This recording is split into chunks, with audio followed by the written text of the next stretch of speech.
Good afternoon, good morning, good evening, wherever you are in the world. As I understand at the moment, we have audience members from 46 different countries. Over 1,000 of you are online. Welcome to the final panel session. In fact, it's a power panel roundtable session of the Caribbean Conference on Corruption, Compliance, and Cybercrime, or 3Cs as we know it. We have had a very interesting and insightful 2 days, power packed with great value to you, the audience, and we hope to deliver some more on this panel. This panel is special, I should say, or this roundtable is special, I should say, because for two key reasons. Number one, it focuses on emerging insights and learning from the conference itself, and I have a whole list of, of, of issues that my staff have helpfully pulled up from the last 2 days of sessions. But before we go to that, the second reason why it's very important and very powerful is because of who we have on the panel.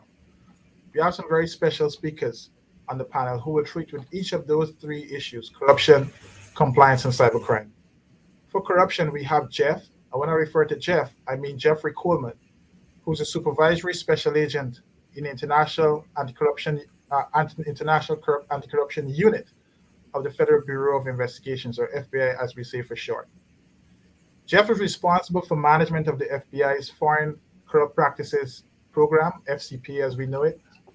He previously led FCP investigations in FBI field offices in Washington and LA for more than a decade, and is well positioned to deliver insights on the anti-corruption fight.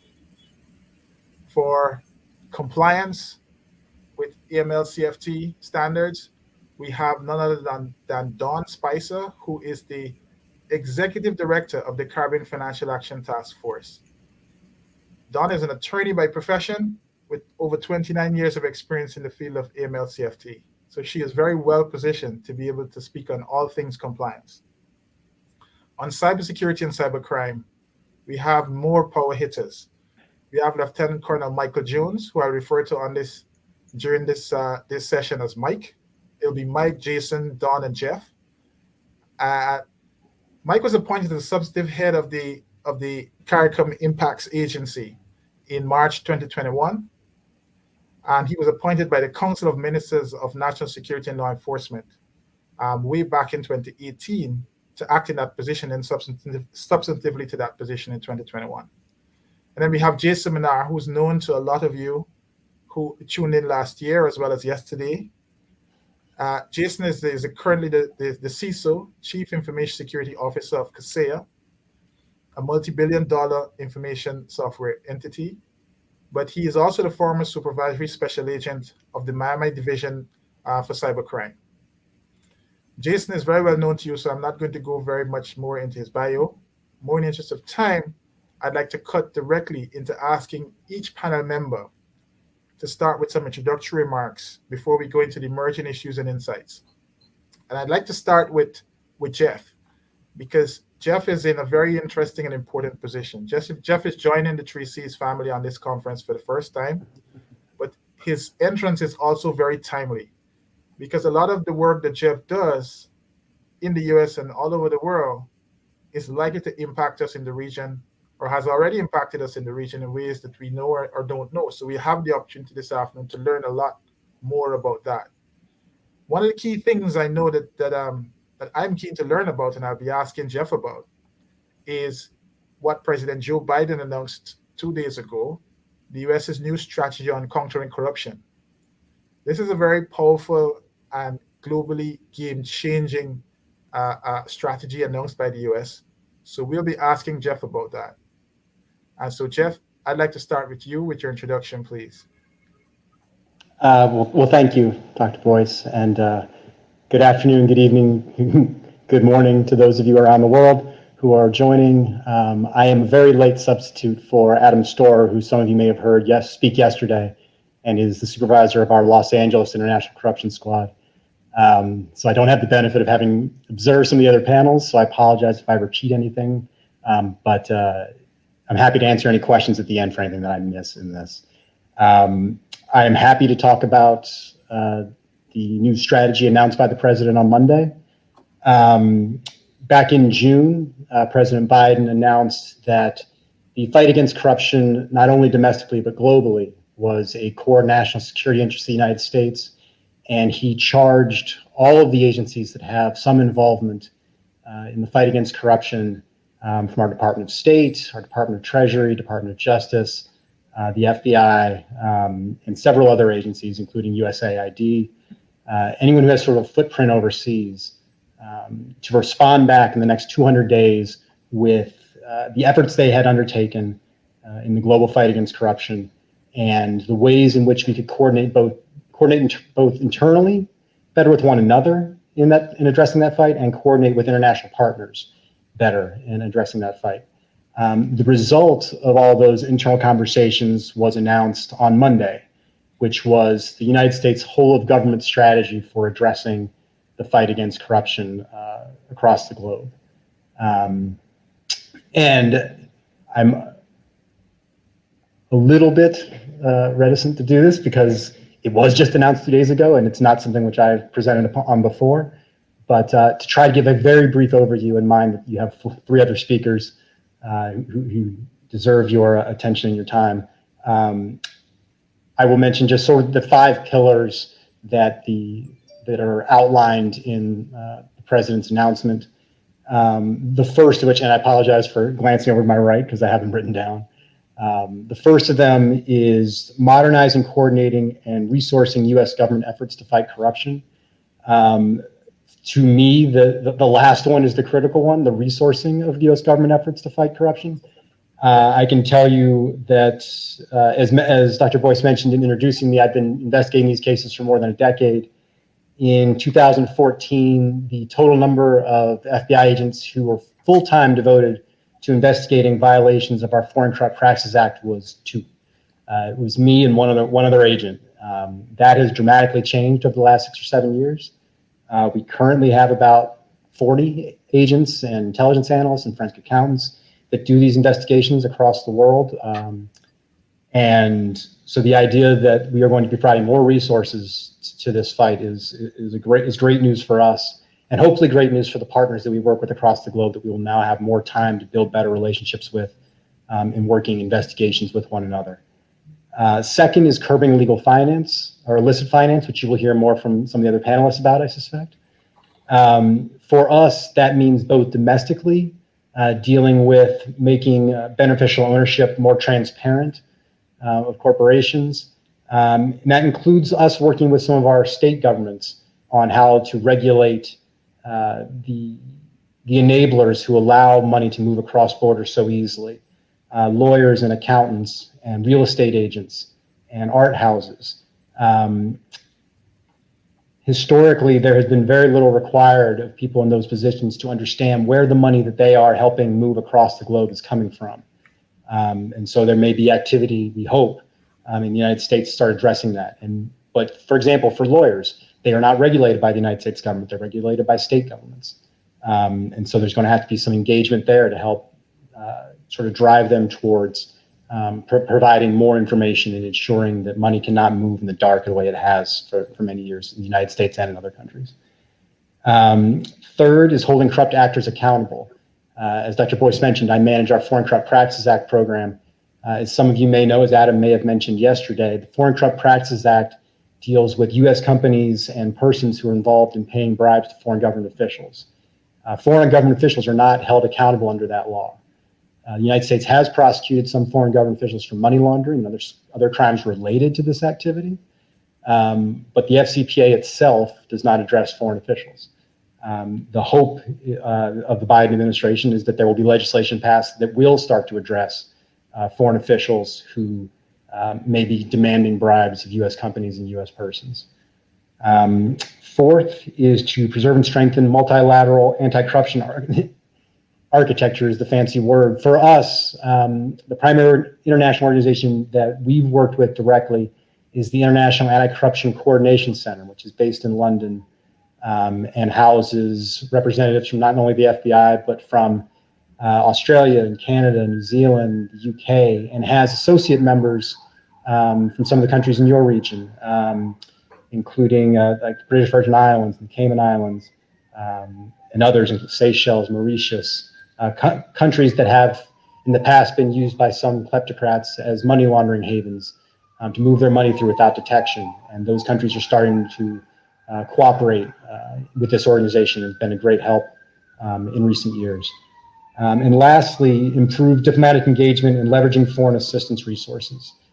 So that is not only in sort of the law enforcement side, which I'm focused on, but on the diplomatic efforts of our Department of State to try to help foreign countries in building up their own resources to fight corruption internally, and hopefully become partners with us in investigations that we can work together.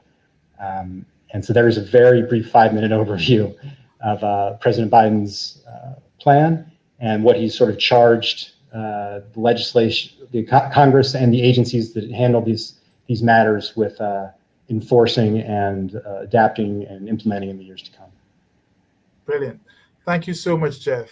I want to say two things about that. The first is I'm glad that everyone in the audience heard it here first, or will be able to discuss it here first. And there's a reason why, because of the second reason, which is in that strategy, Pillar 2, as Jeff mentioned, is curbing illicit finance. And a key part of bringing together the three evils in one conference or under one conference head of corruption, money laundering, and cybercrime was to be able to anticipate and treat with those and how they impact the region, and to increase learning and awareness and thought leadership around them. So the region's policymakers will be able to see that they're connected. They'll be able to see the nexus and be able to see how they flow into each other. So I'm really grateful that Jeff is able to join us today. And I consider this a signature moment, Jeff. I could imagine that maybe next year or the other year, we'll be bringing you back, maybe you and Adam, on a special panel to talk about that strategy, because I can imagine what that strategy will do for the region in terms of impacting us in all 5 ways mentioned. And on that same second pillar of curbing illicit finance, the whole idea of money laundering and how do we stop it, that has been what I consider to be a life's work for Dawne. And I always like to listen to what Dawne has to say, because he always has interesting things to say, always has interesting and independent perspectives. And I really like to hear that, because even as we know that globally corruption costs about 2% of global GDP, the reality is that those corrupt funds flow through a number of financial and other mechanisms through the financial system and the global ecosystem. And Dawne is at the forefront in the region of being able to ensure that our countries are compliant and that there are mechanisms and systems in place. Dawne, please tell us in your intro, what are some of the key focuses? What did you hear yesterday on your panel of the conference? And what do you think are some of the key emerging issues you're going to want to talk to us about during this hour? Okay. Well, good day to everyone, and thank you, Toussant, for that. And just to say that as a FATF-style regional body and the body within the Caribbean region for our 25 members tasked with ensuring their level of compliance with the FATF standards, what we see for us are challenges in terms of effective implementation of the standards. And so that affects how countries do based on the mutual evaluation report markings. That, of course, is impacted by the fact that it's a risk-based approach, and the risk-based approach, doing it properly, is an intensive approach in terms of resources. Small island states, limited resources, you mix in a pandemic with that, and you basically have a huge amount, the challenges grow in terms of what it requires to do a national risk assessment. The very things you're required to do, meet in groups, exchange information, talk closely, are the same things that you can't do because of a pandemic. So you have work from home, you have restrictions in terms of confidentiality of information. So for example, FIUs would not have access to information where they work from home because that's confidential information. They would not want to leave the confines of their particular units. The issues, of course, in terms of once the mutual evaluation report is done, it's graded, the countries are given their final published reports. There's grey listing by the FATF, there's blacklisting by the European Union, and the fallout from that in terms of limited investments, in terms of de-risking, which is, of course, is a big issue that continues. And there's also the whole shift now, again, because of the pandemic. There's an increase in fraud. There's an increase in cybercrime, which I know Jason is definitely going to touch on. And there's a move towards digital transformation. But as with everything else, the big guys, the bigger companies, the bigger financial institutions are more going to be able to transition and take advantage of that. We would have to look in terms of how does that impact the smaller financial institutions and designated non-financial businesses, and what's the balance we're going to have to come up with to make sure that digital transformation, which is in itself a good thing, you can do things faster, you can make more use of large amounts of data, how we make sure that we don't financially exclude more people. There are already 1.7 billion people, I think, who are unbanked. But if you don't have access to a phone, which may seem really ridiculous to most of us here, but for a lot of people, it's a reality. You live in a remote area, you don't have access to Wi-Fi, you are illiterate, you just don't understand what to do. And, so it's a lot of different elements that you're going to look at, not particularly that may be in this region. It would be cost and resources in this region. But again, those are some of the issues we're looking at. So it's trying to get countries to understand that for the mutual evaluation process, it takes a while. It's a 14-month process, but they need to plan maybe 2 or 3 years before that. It's an all of government or all of country approach. There needs to be collaboration between the public and private sectors. We now see in its very embryonic stages the concept of public-private partnership agreements between law enforcement, let's say, and private entities in terms of exchange of information. We need to trust each other, not work in silos. And, so those are some of the big ticket issues that I see, and that's going to continue. And the fifth round, which we're headed to and which will start in 2026 for FSRBs like us, is not going to be less resource intensive. It's still going to be resource intensive. There's still going to be a high compliance cost for persons to meet. So we all have to look towards how can we work better to get the best out of the situation. Thank you. Brilliant. And I think you brought up some really good themes there, both the corruption aspects, as Jeff and I were just talking about, as well as the cybercrime aspects and the way in which they're connected. Because to a large extent, we would like the audience to understand as a key takeaway, there is a strong nexus between each of these three elements: corruption, money laundering, and cybercrime. And as I go to Mike and Jason, there are two things I'd like to say, and I'd like them to think about it both in the intro and in their main statements as well. There was recently a cybercrime report by a firm called Cybersecurity Ventures that said that the cybercrime spend for 2020 was about $1 trillion US dollars. And that has increased to about $6 trillion US dollars just between 2020 and 2021 alone. As staggering as that is, yesterday during one of our panels, the title of the panel was "The Role of the Private Sector in Curbing Corruption, Money Laundering, and Cybercrime." It was a CEO's roundtable. And both of the CEOs on that roundtable said that for them, cybercrime has become their number one issue.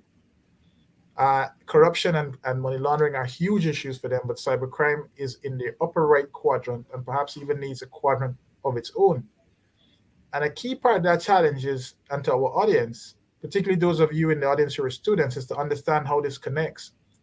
Cybercrime can be used at the front end or the back end. The front end to be able to steal proceeds or to corrupt officials. Then it's laundered, which would be within Dawne's domain.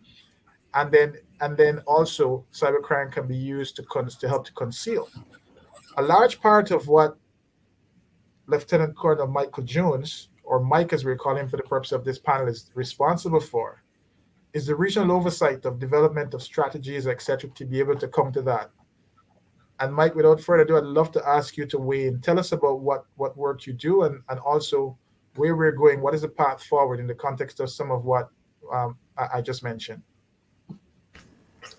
All right, thanks, Dr. Boyce, and good afternoon to one and all. First of all, I would really like to thank you very much for this opportunity.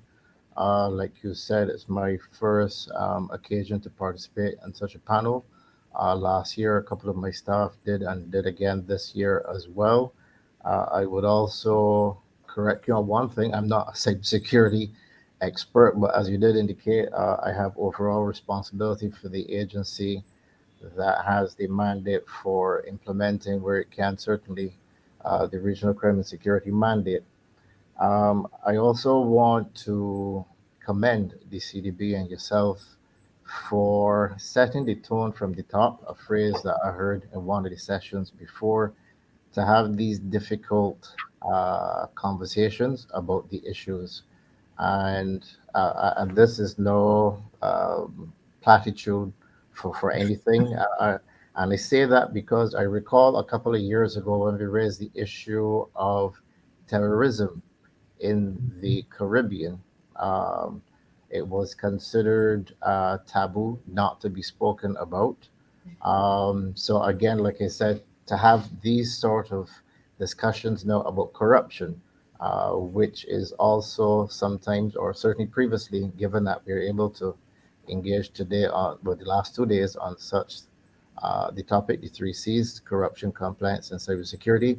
It means that we are making progress because, again, once we are able to have such difficult conversations, then it means that we are starting on that road of transparency and trying to let others know that we are serious about doing something about it.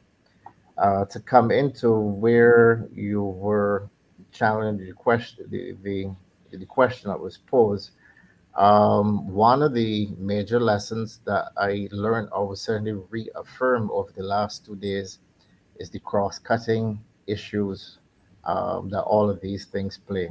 Um, you were just talking about cyber crime, front end and back end, but I see the whole issue of cybersecurity, because our cyberspace is one of the five domains in which we live and exist, and it complicates things because whereas you were alluding to, for example, threats like denial of service attacks and that sort of business, laundering commodities.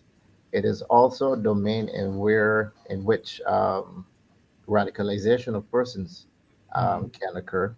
And when you think of what would have happened over the last couple of months, well, basically last couple of years, where for all intents and purposes, you've canalized all of your operations now more or less onto an internet platform.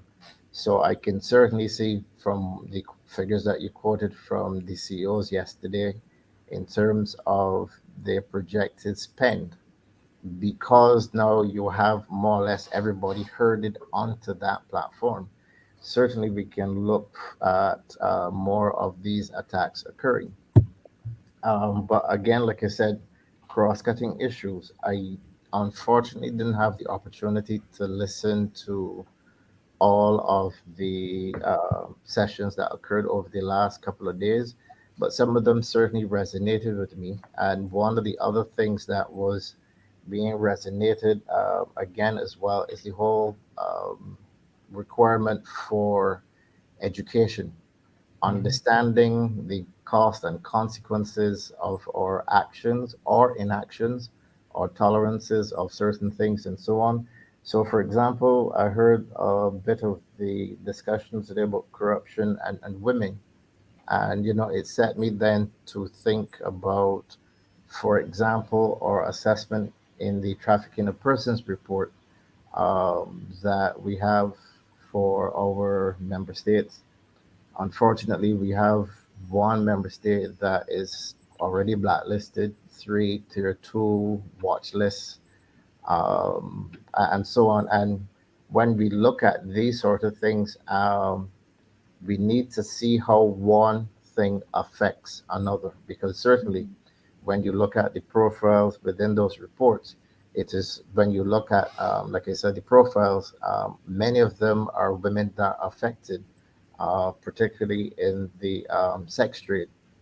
So, these things aren't siloed or they shouldn't be considered as such. But certainly, I think it is important that we see how, or certainly has reaffirmed, that corruption funnels transnational organized crime.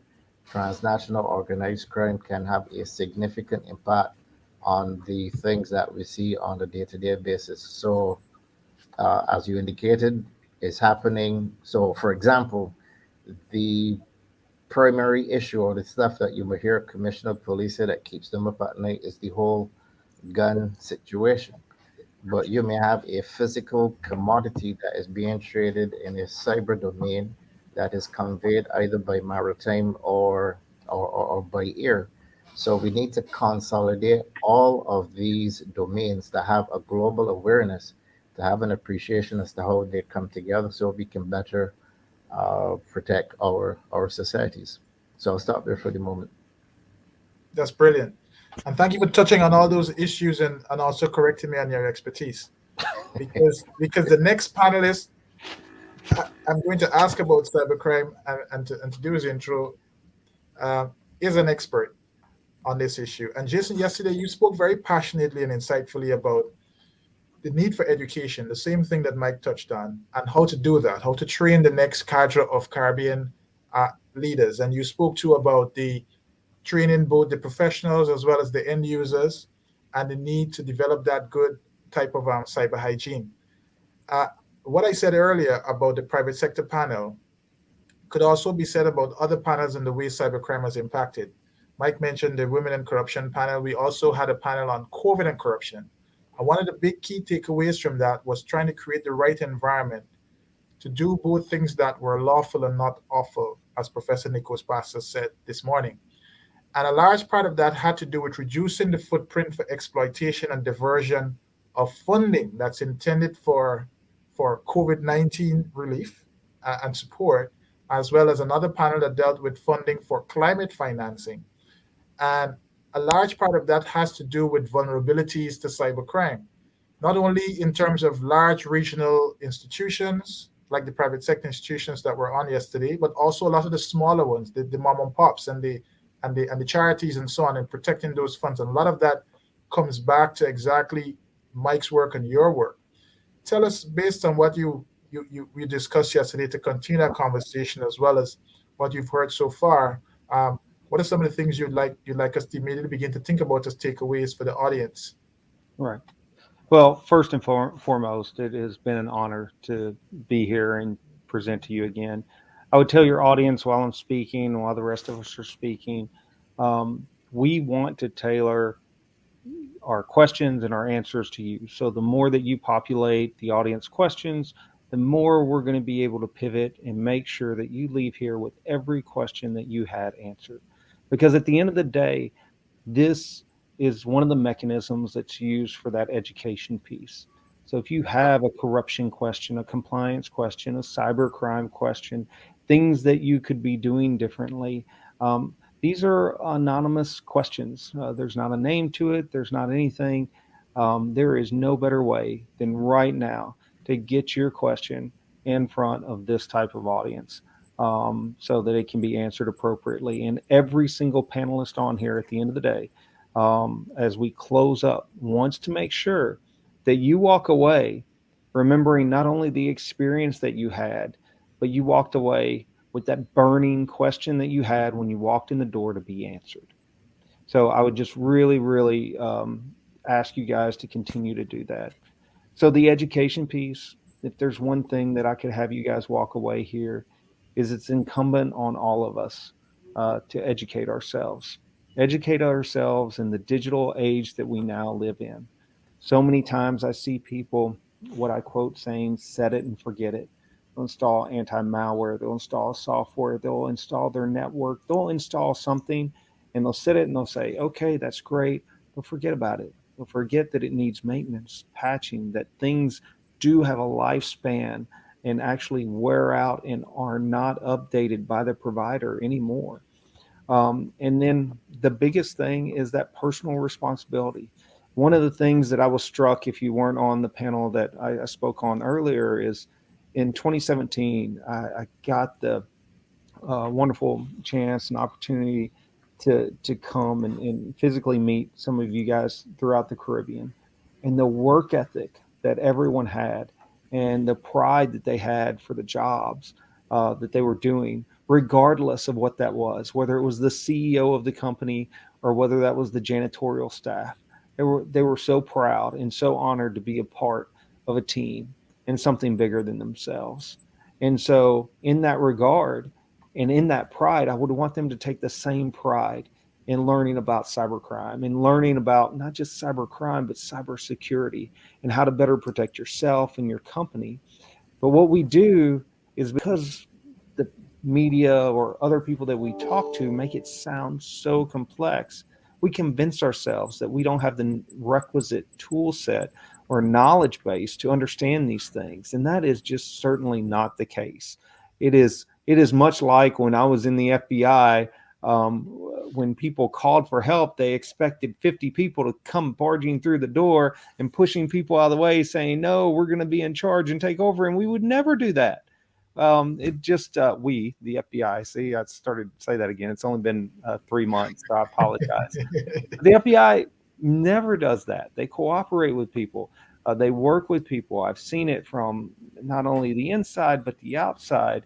And it's one of those misnomers that is constantly being battled. And I see the same misnomer about cybersecurity, cyber practices, cyber hygiene. So if there's one thing that I would, make sure that you left here with, is that you can. I mean, I think we all, those of us that drive, remember a time when we were very scared to get behind the wheel of a car and wondering if we would ever be able to drive. Yet we all learned how to do it. And let's take it one step back. Not even driving. I remember as a kid, I was scared to death the first time I went on 2 wheels on a bicycle, right? There are scary moments in our life where we think that we're not going to understand it, or it's going to take some great time and training to figure things out. And at the end of the day, if you put simply 45 minutes a day to listening to a podcast about how you can protect yourself with cybersecurity, if you do that every day for just 45 minutes throughout the year, believe it or not, in a year, you will nearly be a cybersecurity expert at the end, because you will progress. And the more you understand, the more you will want to learn more. And that's going to help your company. It's going to help you. It's going to help your career. Because answer me this, are we going to become more digital or less digital? I don't think that we're ever going to go back to a file and cabinet system where we store our records. I just don't think that's going to happen. And if we're going to be in an environment that is more digital, isn't it incumbent on ourselves to learn that environment and be prepared and prepare ourselves? That's where the next job promotion is going to be. That's where impressing your boss is going to be. That's where more pride in what you do is going to be. Brilliant. Thank you, Jason. And on that note, what I think we'll do, because you did mention the need for members of the audience to take the advantage of having you heavy hitters on this panel and pose tough questions for you. The first one goes to Jeff. And I'll help you answer it, Jeff, because I know that what I'm going to ask you about in this way is relatively new, because the U.S. strategy was just issued 2 days ago. But the question is, why have anti-corruption standards not been prescribed and organized in much the same way as the FATF organized AML-CFT, and a mutual assessment process be conducted? Before I ask you to think about that, there's one thing I want to mention, Jeff. And I know, as I said, the strategy is new, but I believe I heard you say that under Pillar 4, the U.S. will work to ensure that there's preservation of the multilateral anti-corruption architecture, which I believe will also cover the supporting international standards and standard-setting bodies, like the OECD, and well, not necessarily bodies, but certainly entities, agencies, and international bodies that do work in this area, like the Organization for Economic Cooperation and Development, the OECD, the Organization for American States, the United Nations, and even the work of other institutions like the IMF and even CDB, and being able to fund anti-corruption measures. So I know it's a tough question, Jeff, but any reaction from you would be useful in the context of saying whether you believe that, even though currently there is no exact anti-corruption standard setting global arrangement the way that the Financial Action Task Force has,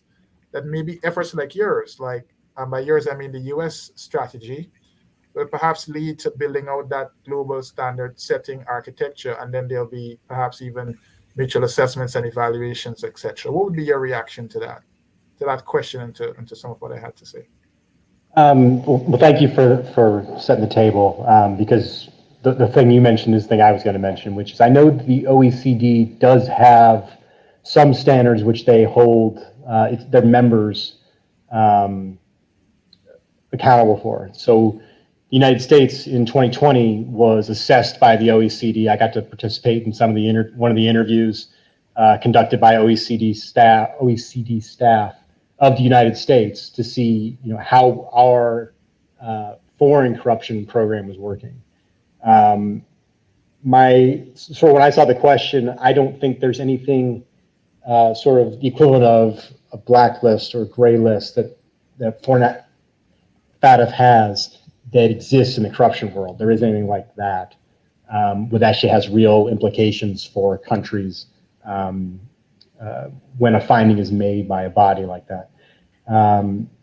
I think that you're right that is one thing the U.S. will be looking at, working with foreign partners to come up with something more, a structure within which we can promote and recommend to countries as best practices for say both domestic anti-corruption laws and foreign bribery laws.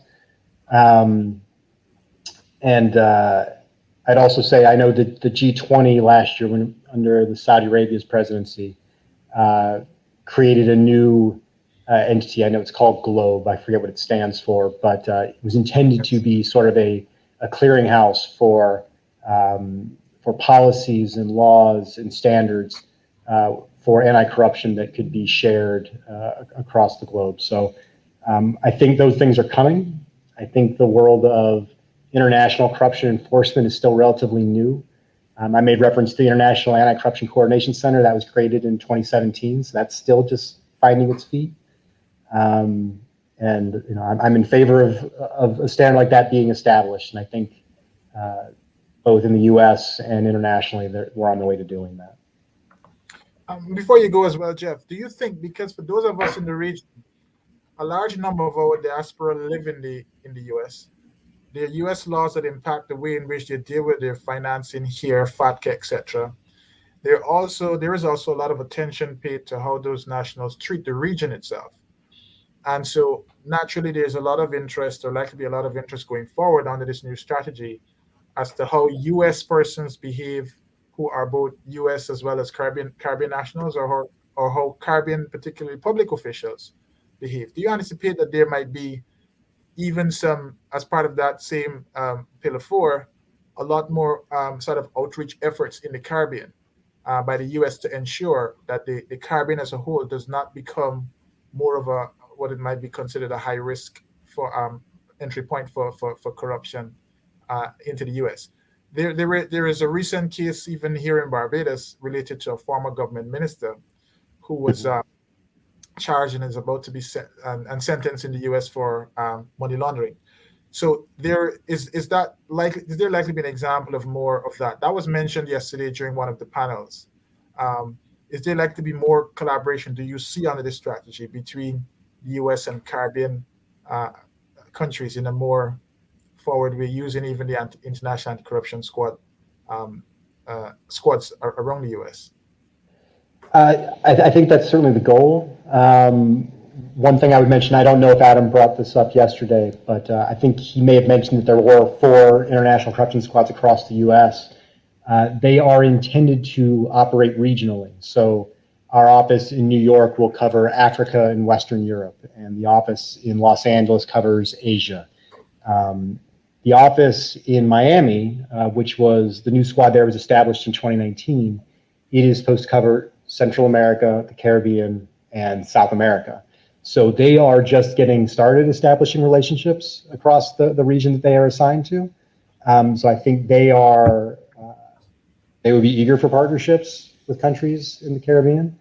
Our hope, one of the additional resources that I was mentioning is currently, we initially had 3 FBI squads that did this, and the squad in Miami and Los Angeles is we took the resources for 1 squad and divided them into 2. Our hope in the additional resources that were suggested in the strategy is that we might be able to get additional resources for that Miami squad. And the more resources we have there, the more outreach there may be, and the more support there would be for investigations that could be worked in parallel between U.S. authorities and authorities across the Caribbean. So thank you, Jeff, because that's a huge takeaway. For those of you who are in the audience who are policymakers, for those of you as well who are academics and studying this topic, pay attention to the strategy, the new U.S. strategy on corruption, and what the implications are likely to be for the region. Now, there may be some unintended consequences, but we can be talking about that maybe in a year or two.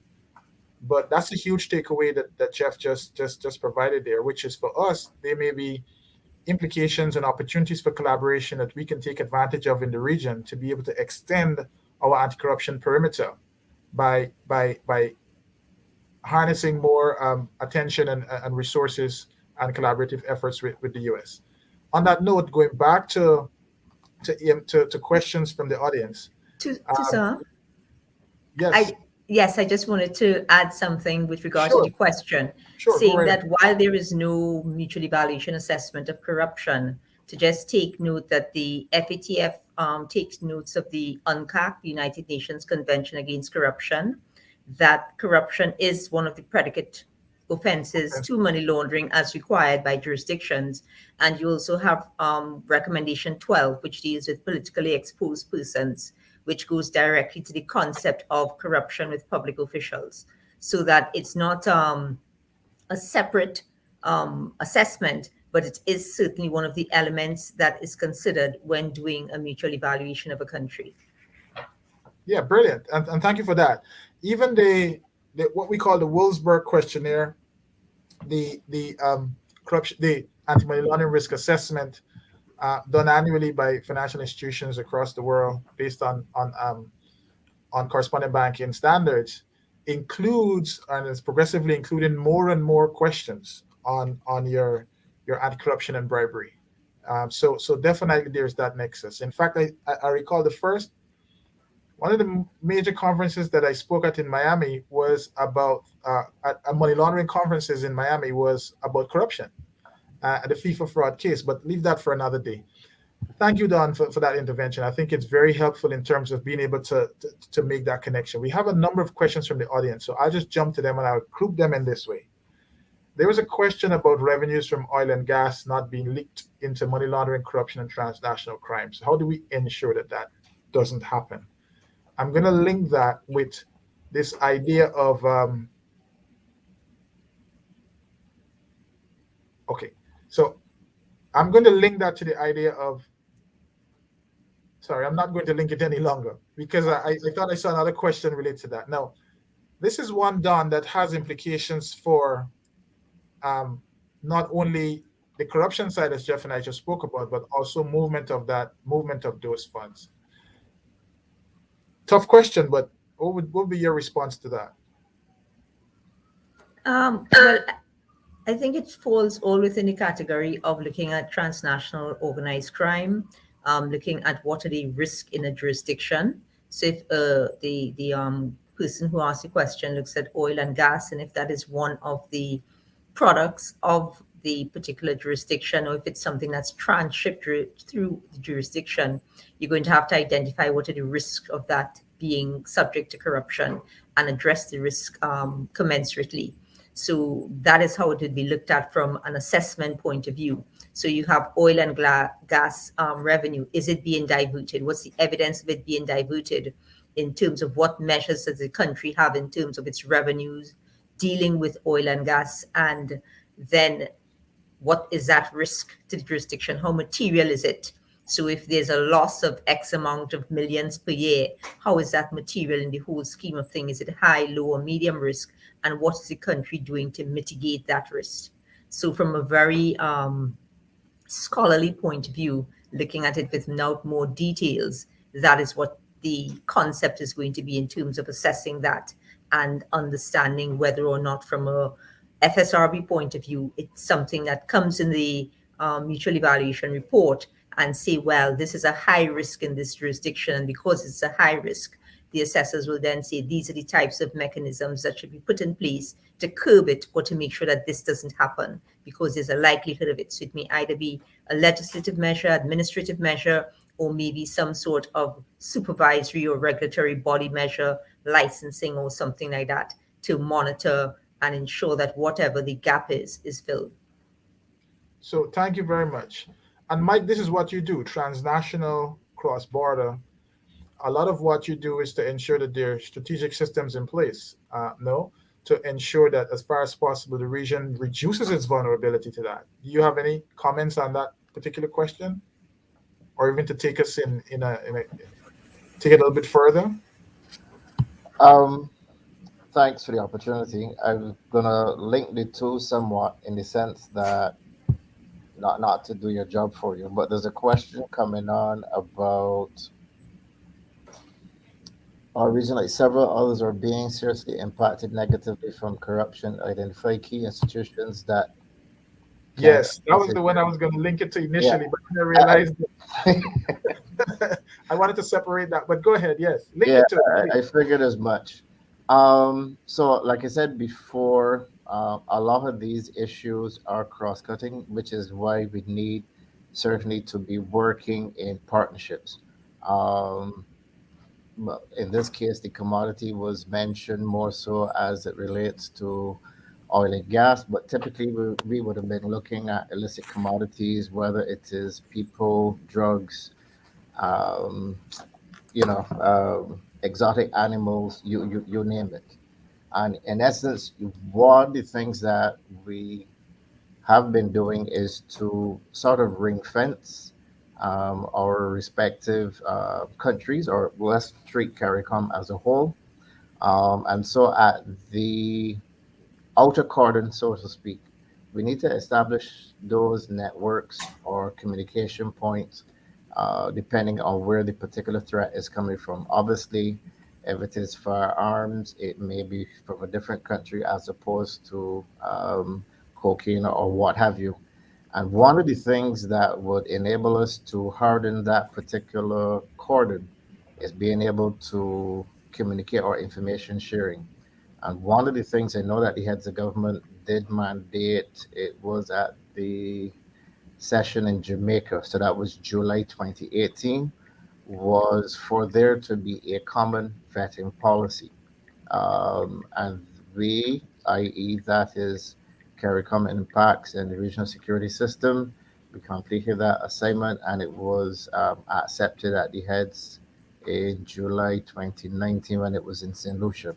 And what is intended there, it is not only for entities that wear uniform, so the traditional customs and police, but all senior officials that may be working in a position of trust, or certainly that they would be either exposed to or be in a position where they would be awarding contracts or see certain things. Because again, one of the words that was being repeated over and over yesterday and today is trust. What Yes, is going to engender trust is that we are on the same platform, so to speak, in the sense that when I say that I'm vetted to whatever particular level, Jeff knows that we would have gone through the same financial assessment, polygraph, you name it, all the way down. Because until we have that common understanding between ourselves, um, we may share some things, but not all of it. Um, we mentioned education before and how we can improve, facilitation against corruption and cybercrime. Another term I heard, I think it was today, setting the tone at the top, the mood in the middle, and the buzz at the bottom. the buzz at the bottom. Um, I think that we should not adopt the defeatist attitude in thinking that we could only do something once every 5 years. Certainly, having forums such as these, like I said, to discuss the difficult or the taboo issues, education, so that people understand the things that, oh, well, they can't do nothing about it. So they do that all the time anyhow. So what's the sense? Not to tolerate that nonsense, but certainly to agitate and hold their public officials as well as their own internal organization officials accountable which was another term for these things. So the role that you're doing here, Toussant, the CDBs, the media, even the watchdog type of organizations, NGOs, these are the ones that keep the issues ever before or constantly before our minds so that it does not, become a 9-day wonder and you forget about it. Because typically, um, there's white, there's black, and then there's a whole set of gray. From the time you start transitioning in the gray, you really can't tell if it is 98% black or 68% white. And that is where you then start the sliding scale, so to speak. I mean, I was particularly struck yesterday when Professor Monroe started quoting statistics about the perception of corruption, particularly amongst the young people. Youth, yes. Yeah, and for me, as a middle-aged person, it was almost embarrassing.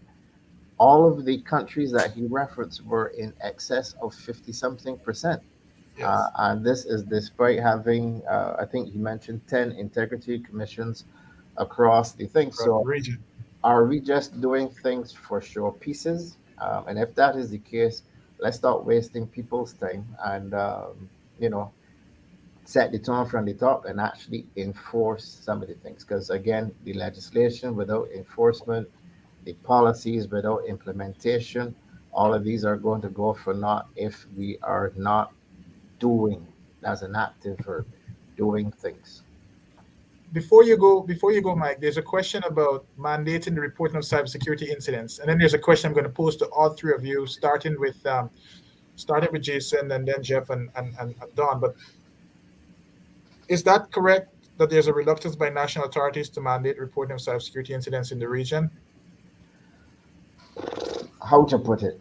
There is ideal, Okay. and then there are unintended consequences, like you said, because in some instances, and I can get why some institutions are reluctant, because the ensuing panic may be even worse, and you can determine how you want to evaluate that. Then Yes. so I mean, for example, in the midst of COVID, you had hospitals being hijacked and so on. Um, Worse yet, for that to happen to a bank, then, and you have a run on the institution and so on. So while it would be ideal, like I said, there are always, you know, secondary issues for consideration, and that's how I would answer it in that regard. Okay, great, great. I believe the panel is also running live on Facebook, but nevertheless, let's get to some questions. Now, there is a question. There are two questions here I'd like to tie. Um, I'd like each of your reactions to it, which is the need to assist in training and sensitization of senior public sector officials. Now, I'm hoping that this conference also does that, and also the need to ensure, in the last question, building trust from the ground up in this digital area, where the question is trust and equity are fundamental requirements in digital era, historically abused in the Caribbean societies. Please share how to break through to the citizens in the street. Linking those two, I think there's an argument to be made that it's as important to train and educate senior public officials as it is to be able to ensure that we get the man in the street. I'd like to start with you, Jason. What's your reaction to that? If you could give us your short response, and then I'll go to Jeff and Don, and then we'll take the wrap up. The Sure, wrap up. sure. So let's talk about the couple things that you've put out there in the ether. One, which is mandatory reporting. So what Mike was basically getting at, and what I predicted when I did a interview with an Australian entity, was that if there was ever mandated reporting in the U.S. and around the globe, you would see exponential reporting. You would see everything go up at least threefold, three times. And you heard in Mike's response, what if that's a bank? What if that's this? What if that's that entity? And then what if everyone, obviously there's a run on the banks or whatever else. At the end of the day, right, it's not anyone on this panel's job to put forth legislation. But I do think it's important to understand the landscape. And that's why I constantly say it's not a matter of if, but when, because we have seen that, right? There are several entities around the world that, because of one reason or another, are able to not report various incidents or intrusions. And sometimes it's on the lawyers, whether or not, it comes down to a legality issue, whether it was an event or an intrusion, right? But that being said, when we start talking about education, when we start talking about ground roots and grassroots efforts, it goes on my previous comments. My previous comments about if we all take it upon ourselves to learn, you're going to get that grassroots effort. You are going to get the talk around the water cooler where all of a sudden you become more empowered to say, oh, well, guess what I learned? I learned about this thing called fishing, and it's not when you go off the pier and you're not casting a line out or a net or whatever else, and you start talking about it to somebody else and they're like, well, I didn't know what that term meant. Tell me more. Or then in a few more months, you start talking about SQL injections and you start talking about higher level things that you have learned about. And so, I can turn to Jeff, I can turn to Mike, and I can turn to Dawne, and I can say, hey, we need to push more things out into the public. And that's great. But there are only so many public officials that can go out there and constantly speak to groups and educate groups. We have to take it on our own to learn about this digital environment and the threats that are posed within our digital landscape. We would never, ever, ever think about not training our children on stranger danger or getting into someone else's vehicle that they don't know. We would never think about, well, we're just not going to do that. Let's trust the government to do it. Let's trust somebody else to do it. That's their own security. Well, we're talking about our own security in this new digital era, in this digital realm.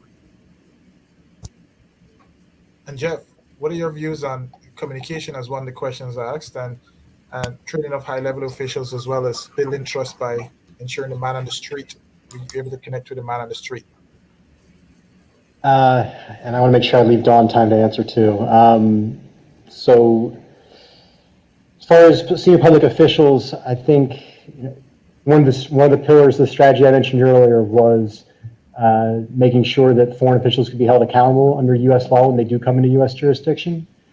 And part of that is going to be diplomatic efforts on the part of our State Department to educate the foreign officials they're interacting with on sort of the benefits of good governance and the risks of engaging in corrupt acts. And as far as the man on the street, I think our hope is that I know Adam mentioned some of the larger cases that we've worked, the 1MDB investigation and Lava Jato in Brazil. We worked very closely with foreign partners, monumental cases in those jurisdictions.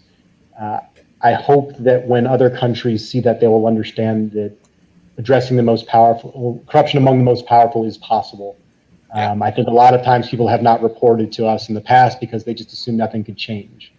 And we would point to the election in Malaysia that followed some of the asset seizures in that case, where the ruling party lost power for the first time in 60 years, as evidence that change is possible, and that it can start from reporting on very low levels, as it did in that case, and sort of hopefully that in itself built an awareness among people that they can see the value of reporting things to authorities.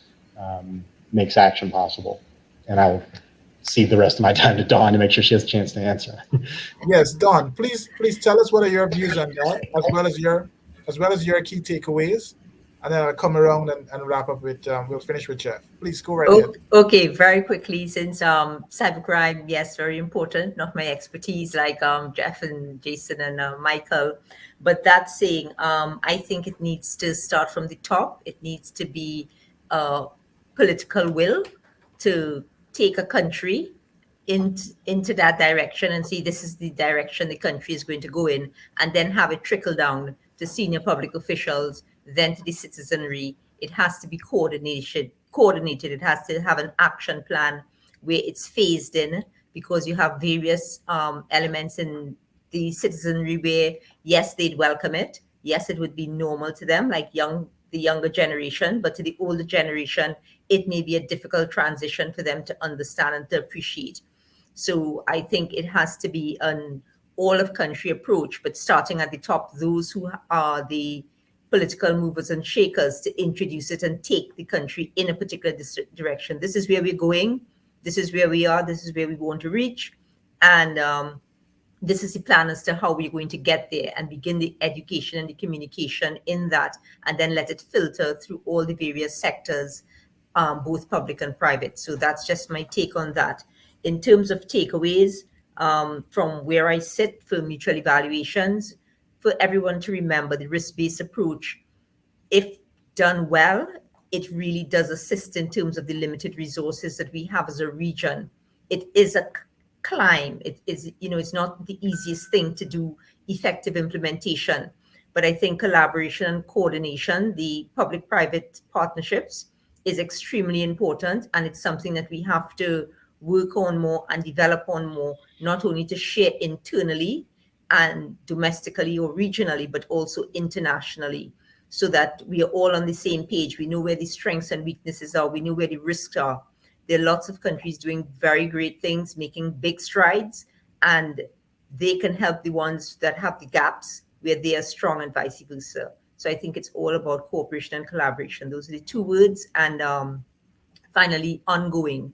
This is an ongoing process. It doesn't stop. It's not static. It doesn't stand still. So you can't just sit back. I think it was Jason who said, and I took a note of it, set it and forget it. So it's something like that. You can't set, your money laundering framework and then say, okay, it'll work for itself.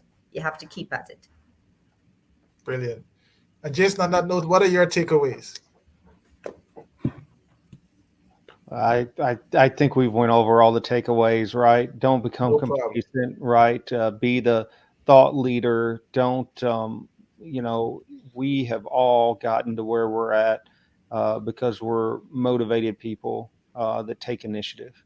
Take initiative on corruption, take initiative on compliance, and take initiative on cybercrime. Brilliant. And Jeff, what are yours? Honestly, I just want to steal Dawne's. I thought hers were fantastic. I think the one thing Adam told you when he introduced me is I've been working on Foreign Corrupt Practices Act cases longer than anybody else in the FBI, which is true. And change has happened slowly for us. But the difference in the world now and the amount of cooperation and coordination that we have with foreign countries and the change that's been able to produce has been remarkable for me to observe during the course of my career. And I believe it is the key for all of us to succeed in battling corruption, and I'm sure with cybercrime and transnational organized crime too. But I thought Dawne said it as well as I could. Collaboration and coordination are the keys, and I hope those will continue. I think that's the point of the strategy that the President Biden announced, and I think that's going to be central for the United States and for other countries across the globe working to deal with these issues in the years ahead. Thank you very much. And yours, Mike? Simply put, communication